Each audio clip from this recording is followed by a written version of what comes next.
The neighborhood was tranquil, filled with the scent of fresh coffee and warm morning sun, until the piercing chirp of sirens shattered the calm. A man was slammed against his front door, handcuffed for nothing more than the crime of relaxing on his porch. The arrogant officer, making the arrest, had no inkling that he had just put cuffs on a sitting federal magistrate judge. Saturday mornings in the affluent neighborhood of Oakmont Estates were defined by a sacred, unspoken rhythm. It was a symphony of humming lawnmowers, the rhythmic tick-tick-tick of oscillating sprinklers, and the distant bark of golden retrievers. Elmwood Drive was a street where the houses were set back from the road, boasting manicured hedges, wraparound porches, and driveways filled with late-model luxury SUVs. Arthur Pendleton had lived at 412 Elmwood Drive for 12 years. At 62 years old, Arthur was a man who appreciated the quiet life when he could get it. He had spent his early career as a gritty, overworked public defender, transitioned to a sharp, uncompromising federal prosecutor, and for the last 10 years he had served as a federal magistrate judge for the United States District Court. His days were consumed by gavels, towering stacks of legal briefs, and the heavy burden of making decisions that altered the course of human lives. Therefore, his Saturdays were fiercely guarded. On this particular morning, Arthur wasn't wearing his judicial robes. He wasn't wearing a tailored Brooks Brothers suit. He was wearing a faded, deeply stained Georgetown University sweatshirt, a pair of grey sweatpants that had seen better decades, and scuffed gardening clogs. His hands were covered in a fine layer of dark topsoil. He had spent the last hour repotting a stubborn Boston fern that his wife, Sarah, insisted needed more sunlight. Arthur sat heavily into one of the white wicker rocking chairs on his expansive front porch. He picked up his mug of black coffee, took a slow sip, and let out a long, contented sigh. Then the peace was shattered. A white and blue city police cruiser turned onto Elmwood Drive, rolling slowly. Arthur barely paid it any mind. It wasn't unusual for patrols to loop through Oakmont, but the cruiser didn't keep rolling. It slowed to a crawl right in front of Arthur's property, its tires crunching slightly on the edge of the pristine driveway. Inside the cruiser were 2 officers.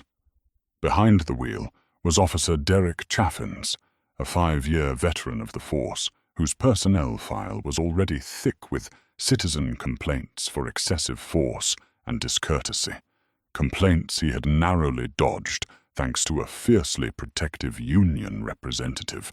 In the passenger seat sat Officer Brian Miller, a rookie who was barely 6 months out of the academy, still harboring the naive belief that every situation could be de-escalated with a polite smile.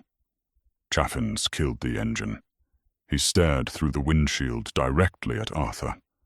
Arthur, sensing the gaze, simply raised his coffee mug in a polite, neighborly nod, then returned his attention to the morning newspaper resting on the small table beside him.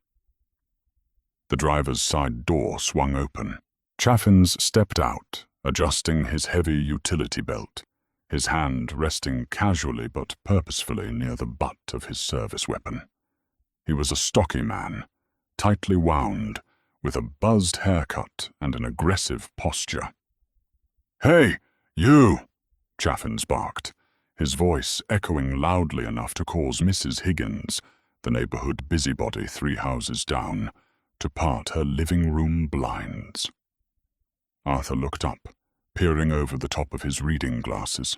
"Can I help you, officer?" His voice was deep, resonant, and entirely calm. The voice of a man who commanded courtrooms on a daily basis. "Come down here to the sidewalk," Chaffins ordered, pointing a rigid finger at the concrete path. Arthur didn't move. He took another sip of his coffee. He knew the law. He knew the Constitution. He knew the exact boundaries of a consensual police encounter versus an investigative detention. "I'm quite comfortable right here on my porch," Arthur replied. "If you need to speak with me, you are welcome to step up to the walkway." Chaffins's jaw tightened. The disrespect. He hated when they talked back. He walked up the driveway, closing the distance, though he stopped at the bottom of the porch stairs. Rookie Miller scrambled out of the passenger side and jogged up behind his partner, looking nervous. "We got a call," Chaffins said, his tone dripping with inherent suspicion. "Report of a suspicious individual lurking around the properties on this street. Casing houses." Arthur couldn't help but let out a dry, rumbling chuckle. "Well, officer, I can assure you there is no one casing houses here. I imagine Barbara Higgins across the street saw me wrestling with my fern and let her imagination run wild again." "I didn't ask for a comedy routine," Chaffin snapped. "I need to see some identification." Arthur set his coffee mug down. The air shifted. The polite neighbor vanished, and the federal magistrate slowly emerged, though Chaffins was entirely too blind to see it. "Officer," Arthur began, his tone dropping an octave, becoming measured and precise. "Under what legal authority are you demanding my identification? Have you observed me committing a crime? Do you have reasonable, articulable suspicion that I am about to commit a crime?" Chaffins crossed his arms, puffing out his chest. "I have a call of a suspicious person matching your description. Black male, wearing dirty clothes, sitting on a porch. Now give me your ID before things get complicated for you." "Being a black man in sweatpants on a Saturday morning in Oakmont is not a crime," Arthur stated plainly. "And sitting on private property does not constitute reasonable suspicion. Therefore, under the Fourth Amendment, I am not obligated to provide you with my identification, nor am I obligated to continue this conversation." Arthur picked up his newspaper, gave it a sharp flick to straighten the pages, and began to read. It was the ultimate dismissal. Rookie Miller leaned in close to Chaffins. "Hey man," Miller whispered. "He's on his own porch. Maybe we should just run the plates on that Mercedes in the driveway and—" "Shut up, Miller," Chaffins hissed out of the corner of his mouth. Chaffins's ego was fragile, and it had just been shattered in front of his trainee. A suspect, because to Chaffins, Arthur was already a suspect, was ignoring a direct command. To make matters worse, the man was using lawyer words. Chaffins despised barracks lawyers. "Listen to me very carefully," Chaffins said, stepping up onto the first wooden stair of the porch. "You're going to hand me your ID right now, or I'm going to detain you for obstruction of an official investigation." Arthur lowered the paper. He looked at Chaffin's boots, currently resting on his property. "Officer, I'm going to give you one piece of advice. It is the best advice you will receive in your entire career. Turn around, get back in your cruiser, and drive away." It was the wrong thing to say to a man like Derek Chaffins. The porch seemed to shrink as Chaffins ascended the remaining 3 steps, aggressively closing the distance until he was towering over the seated older man. The air grew thick with a sudden, dangerous electricity. "Stand the hell up," Chaffins commanded, his hand unsnapping the retention strap on his taser holster. Arthur Pendleton did not rush. He did not scramble. He placed his newspaper on the table with deliberate care. Then Arthur stood. When he reached his full height, He was nearly 2 inches taller than Chaffins, with broad shoulders that had maintained their shape despite his age. He kept his hands entirely visible, resting loosely at his sides. He had seen enough bodycam footage in his courtroom to know exactly how quickly furtive movements were used to justify lethal force. "You are trespassing on private property without a warrant, exigent circumstances, or probable cause," Arthur stated, his voice ringing with absolute clarity. "You are violating department policy, and you are violating my civil rights.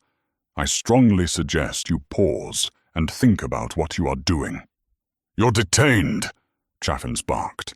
He lunged forward, grabbing Arthur's left wrist with brutal force. Arthur winced as the officer's thick fingers dug into his skin, violently twisting his arm behind his back. The pain was sudden and sharp, a stark contrast to the quiet morning. Chaffins used his other hand to shove Arthur face first against the heavy oak front door of the house. The thud of Arthur's chest hitting the wood echoed across the manicured lawns. "Stop resisting!" Chaffins yelled, a tactical phrase he yelled entirely out of habit, despite the fact that Arthur was entirely compliant, standing stock still against the door. "I am not resisting," Arthur replied, his voice muffled against the wood, though perfectly calm. "I am submitting to your unlawful show of authority." Click, clack. The cold, rigid steel of the handcuffs bit deeply into Arthur's left wrist. Chaffins wrenched Arthur's right arm back, forcing it to meet the left. Click, clack. The cuffs ratcheted tighter, pinching the nerves. At the bottom of the steps, Officer Miller stood frozen, his hand resting nervously on his radio. "Chaffins, are you sure about this?" Miller asked, his voice cracking slightly. "We didn't see him do anything." "He's obstructing!" Chaffins yelled back, patting Arthur down forcefully, aggressively slapping at the pockets of Arthur's sweatpants. "He refused a lawful order. He's probably trespassing himself. Look at how he's dressed, Miller. You think a guy who looks like this owns a $2 million house?" Before Arthur could respond, the front door, against which he was currently pressed, was suddenly yanked open from the inside. Arthur stumbled backward slightly into Chaffins. Standing in the foyer was Sarah Pendleton. She was dressed in an elegant silk robe, holding a watering can. She stared at the scene unfolding on her front porch. Her husband, a man who possessed the power to sign federal search warrants, handcuffed and being manhandled by a sweaty, red-faced patrolman. Sarah did not scream. She did not drop her watering can. After 35 years of marriage to Arthur, she possessed the same glacial, terrifying calm that he did. "Arthur," Sarah said, her eyes narrowing as she looked at Chaffins, "what exactly is happening on my porch?" "This officer has decided to place me under arrest for sitting in my rocking chair, dear," Arthur said over his shoulder. "Ma'am, step back inside," Chaffins ordered, pointing a finger at her. "This man is under arrest." Sarah looked from Chaffins to the nervous rookie at the bottom of the stairs, and then back to her husband. "Do you want me to call the precinct?" Arthur shook his head slightly, though it was difficult in his current position. "No, Sarah. Don't call the desk sergeant. Call Chief Reynolds. Use the cell phone number I have saved in my contacts. Tell him his officers are bringing me down to the central station and that he should meet us there. Oh, and please call Thomas over at the firm. Tell him I might need a ride." Chaffins let out a loud, mocking laugh. He grabbed the chain of the handcuffs, yanking Arthur towards the stairs. "Oh, you're going to call the chief of police? That's a good one, Grandpa. You do that. Tell the chief that Officer Chaffins says hello." "I will be sure to pass along your regards," Arthur said softly. Chaffins marched Arthur down the porch steps. The indignity of the moment was palpable. By now, the commotion had drawn an audience. Mrs. Higgins was standing at the edge of her driveway, clutching her pearls, literally. A neighbor walking a golden retriever had stopped on the sidewalk, pulling out a smartphone to record the interaction. Arthur kept his chin high. He didn't look at the ground. He looked straight ahead, memorizing every detail of the environment. He noted the exact time on his watch, the badge number emblazoned on Chaffins's chest, badge number 4882, the cruiser number painted on the fender, car 14, and the paralyzing inaction of Rookie Miller. "Watch your head," Chaffins said mockingly, practically shoving Arthur into the cramped, hard plastic back seat of the cruiser. Arthur awkwardly folded his tall frame into the vehicle, his shoulders screaming in pain as his body weight pressed against his handcuffed wrists. The heavy door slammed shut, trapping him in the stifling, sour-smelling confinement of the patrol car. The thick plexiglass divider separated him from the front seats. Outside the car, Miller looked panicked. "Derek, man, what if he actually knows the chief? Did you see the ring on his finger? That looked like a class ring from Harvard Law or something. And the lady inside? Are you kidding me, Miller?" Chaffins laughed, clapping the rookie hard on the shoulder. "Look at him. The guy is a squatter or a handyman who got caught snooping. They all talk a big game. I'm calling the mayor. I'm calling the chief. It's a bluff. You gotta learn to see right through these people. We're taking him in for loitering, obstruction, and failure to identify." "We didn't even run his name," Miller protested weakly. "We'll run his fingerprints at Central," Chaffins said dismissively, getting into the driver's seat. "Let the booking system tell us who he is. I guarantee you he's got warrants." Miller reluctantly climbed into the passenger seat. He glanced back through the plexiglass. Arthur Pendleton wasn't raging. He wasn't kicking the windows. He was sitting perfectly still, looking at the two officers in the rearview mirror with a gaze so intensely sharp, so fundamentally unfazed, that it sent a cold shiver straight down the rookie's spine. Chaffins put the cruiser in drive. "Next stop, Central Booking," he announced cheerfully, turning the steering wheel. "Let's see how much of a lawyer he is when he's sitting in a holding cell." In the back seat, Arthur simply closed his eyes and began mentally drafting the federal civil rights lawsuit, the departmental reprimand, and the absolute hellfire he was about to unleash on the municipal government. The ride to the station was only 15 minutes, but for Officer Derek Chaffins, it was the final 15 minutes of the life he knew. The ride to the Central District Precinct was silent, save for the rhythmic clicking of the cruiser's turn signal and the occasional crackle of the police radio.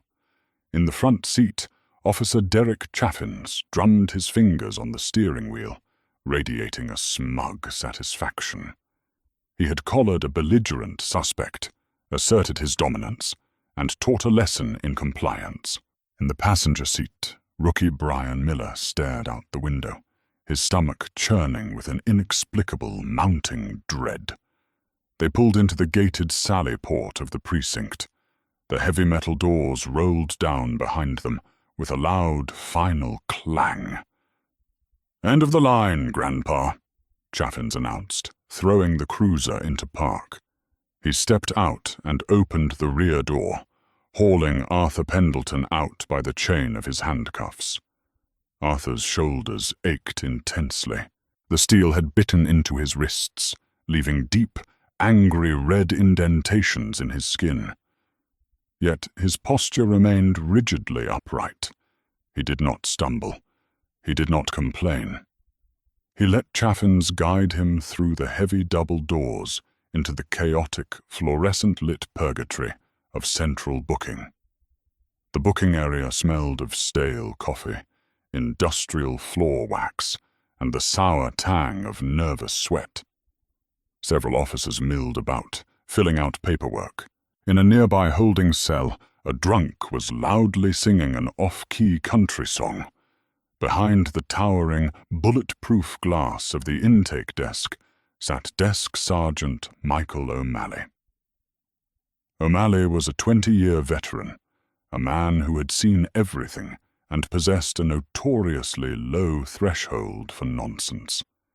He was currently peering at a computer monitor, furiously typing an incident report with 2 fingers. "Hey, Sarge!" Chaffins called out loudly, puffing out his chest as he marched Arthur toward the desk. "Got a live one for you. John Doe. Refused to identify. Nabbed him over in Oakmont Estates. Loitering, obstruction, resisting arrest. The whole 9 yards. Going to need to run his prints to figure out who he is." Sergeant O'Malley didn't immediately look up. "Put him on the bench, Derek. I've got 3 domestic violence reports to file before I can even look at your John Doe." "Come on, Sarge, this guy was a real piece of work," Chaffins boasted, nudging Arthur forward. Thought he could talk his way out of it. Used a lot of big lawyer words. Told me he was calling the chief. That caught O'Malley's attention. He stopped typing. He let out a weary sigh, pushed his reading glasses down his nose, and looked up through the scratched plexiglass at the suspect. The color instantly drained from Sergeant O'Malley's face. His jaw went slack. The pen he had been idly spinning between his fingers dropped from his grasp, clattering loudly against the keyboard. The bored, cynical demeanor of a veteran desk sergeant vanished in a fraction of a second, replaced by a look of sheer, unadulterated terror. Judge Pendleton," O'Malley stammered, his voice cracking loudly in the suddenly quiet room. Chaffins frowned, looking back and forth between O'Malley and Arthur. "Judge? What are you talking about, Mike? This guy is a vagrant who wandered into Oakmont." O'Malley shot out of his chair so fast it tipped backward and crashed onto the floor. He ignored it. He lunged toward the security door, separating the desk from the holding area, fumbling wildly with his access card. "Take those cuffs off him right now!" O'Malley bellowed, his voice echoing off the cinder-block walls. Every head in the booking area snapped toward the desk. The drunk in the holding cell stopped singing. "What? Sarge, he resisted?" "I said take the damn cuffs off him, Chaffins!" O'Malley roared, bursting through the security door. He practically sprinted towards them. "Do you have any idea who you just dragged in here? That is the Honorable Arthur Pendleton. He is a federal magistrate judge for the United States District Court, you absolute moron." Chaffins froze. The smug smirk melted off his face, replaced by a mask of profound confusion that rapidly morphed into cold, paralyzing panic. He looked at Arthur. He looked at the faded Georgetown sweatshirt. He looked at the dirty gardening clogs. I had a call about a suspicious person," Chaffins stammered, taking a step back, as if the handcuffs chaining Arthur's hands together were suddenly radioactive. Arthur stood perfectly still. He did not gloat. He did not smile. He simply looked at Sergeant O'Malley. "Sergeant," Arthur said, his voice as calm and resonant as it had been on his porch. "Officer Chaffin seems to be having difficulty operating his keys. Perhaps you could assist him?" "Yes, Your Honor." "Right away, Your Honor," O'Malley said, his hands shaking as he snatched the handcuff keys from Chaffin's duty belt. He stepped behind Arthur and quickly unratcheted the metal cuffs. Arthur brought his arms forward, wincing slightly as blood rushed back into his hands. He began to slowly, deliberately massage his wrists. Rookie Miller, who had been standing a few feet away, looked like he was going to vomit. He leaned against the cinder-block wall, clutching his stomach. He had known. His gut had told him something was wrong, and he had ignored it. "Judge Pendleton, I cannot apologize enough," O'Malley pleaded, looking entirely miserable. "I have no idea what these two were thinking. We'll get this sorted." "Sergeant," Arthur interrupted gently, raising a hand. "You did not put these on me. Do not apologize for actions you did not commit. However, I believe we are about to have company." Before O'Malley could respond, the heavy double doors of central booking violently burst open. Standing in the threshold was William Reynolds, the chief of police. He was still wearing his Saturday golf attire, a polo shirt and khakis, but there was absolutely nothing leisurely about his posture. His face was a mask of furious, barely contained rage. Flanking him was a tall, sharp-featured man in a perfectly tailored charcoal suit, clutching an expensive leather briefcase. This was Thomas Albright, managing partner at one of the city's most ruthless civil litigation firms, and Arthur's oldest friend. Chief Reynolds scanned the room. His eyes locked onto Arthur, and then drifted downward to the deep red gouges on the judge's wrists. Reynolds closed his eyes for a brief, agonizing second, exhaling a sharp breath through his nose. He marched across the booking floor. The entire precinct had gone dead silent. Even the air conditioning seemed to hum quieter. "Arthur," Chief Reynolds said, stopping a few feet away. "Are you injured?" "I will require some ice, William, and perhaps some ibuprofen. But my wrists are the least of your concerns right now," Arthur replied smoothly. Chief Reynolds turned slowly to face Officer Derek Chaffins. Chaffins looked like a man standing on the gallows, watching the executioner reach for the lever. "Chief, I can explain," Chaffins choked out, his voice trembling. "We got a suspicious person call. He refused to ID himself. He became combative." "Combative?"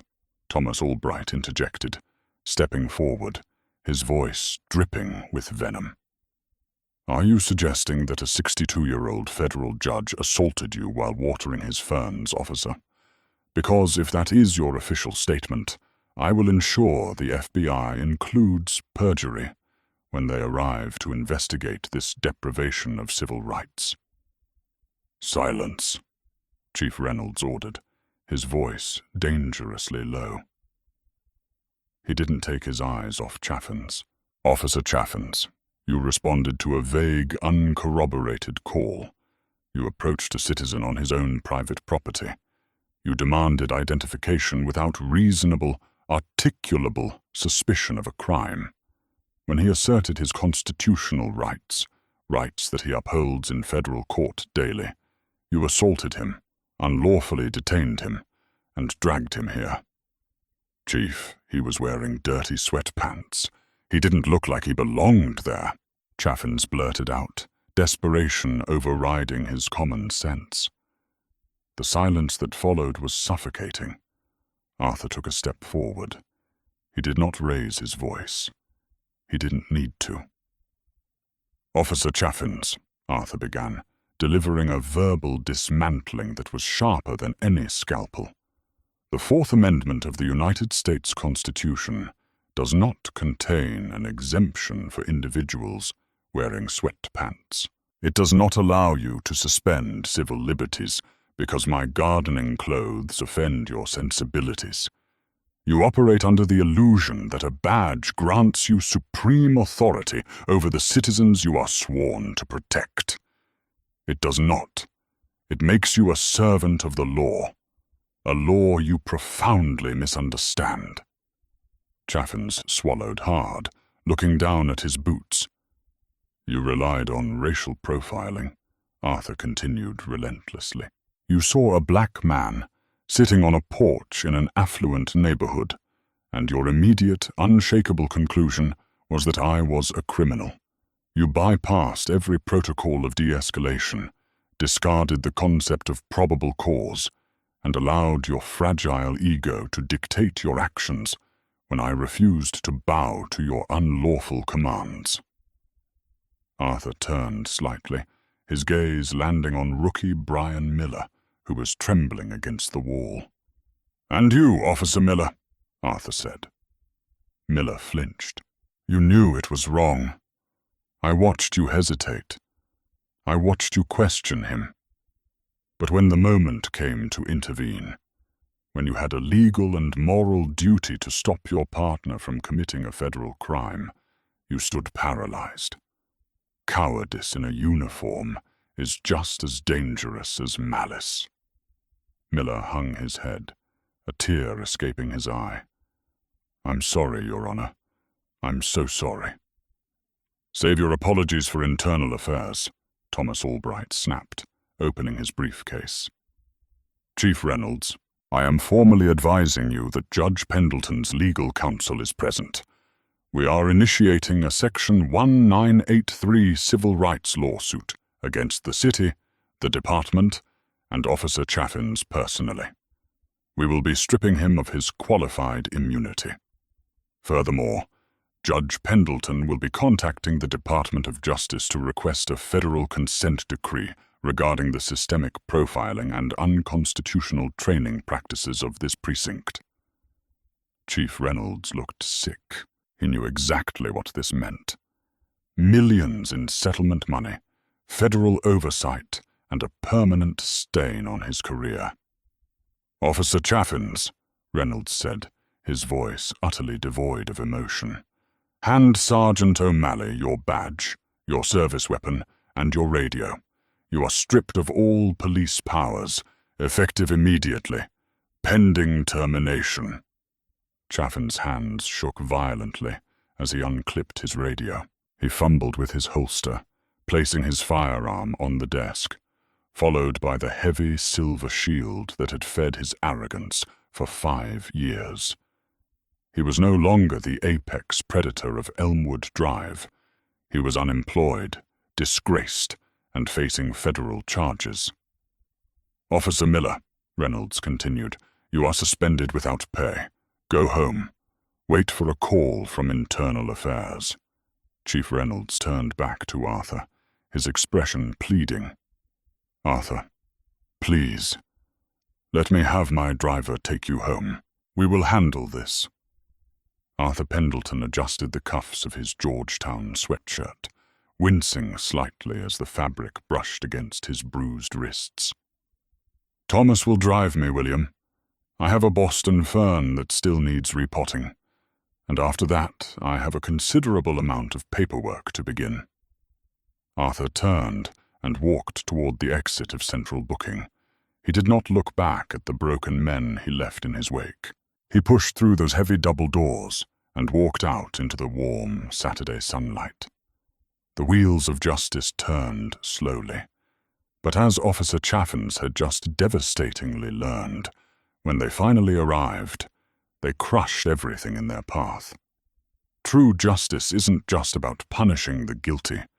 It's about holding those in power accountable when they abuse their authority. This story serves as a powerful reminder that our constitutional rights apply to everyone, regardless of what they wear, where they sit, or the color of their skin. Arrogance behind a badge can cost you everything. If you enjoyed this gripping, real-life-inspired story, please hit the like button, share this video with your friends to spread the message, and subscribe to the channel for more incredible stories of justice served.